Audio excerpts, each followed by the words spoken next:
أنباء تشير عن انتقال المواطن محمد صلاح سيد سعيد الدغري، مواطن مصري يعيش في إنجلترا، القاتم بنادي ليفربول الإنجليزي، بانتقاله إلى نادي اتحاد جدة السعودي.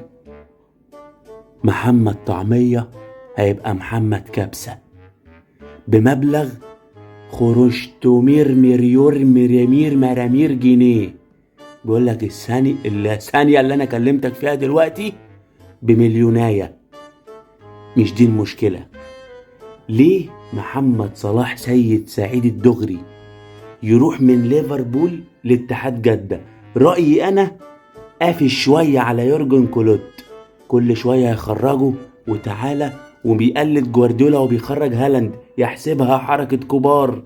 محمد صلاح بيحب الملعب وعايز يعمل أرقام، ده يروح شده.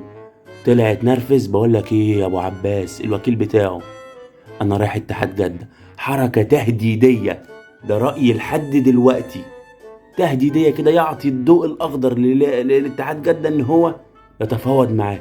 ولكن هل ده هيتم؟ دماغي مش عايزة تترجمها. لا، صلاح ما يروحش السعودية ولا يسيب اتحاد يعني ليفربول، ولا يروح اتحاد جدة والكلام ده. هل ممكن تحصل؟ بقول لك خرشومير مريمير مرامير جورين جولين جنيه، فده اللي ممكن يخليها تحصل. هنشوف الايام اللي جايه. قول لي انت بقى رايك، محمد صلاح ينتقل الى اتحاد جده ولا حركه تهديديه؟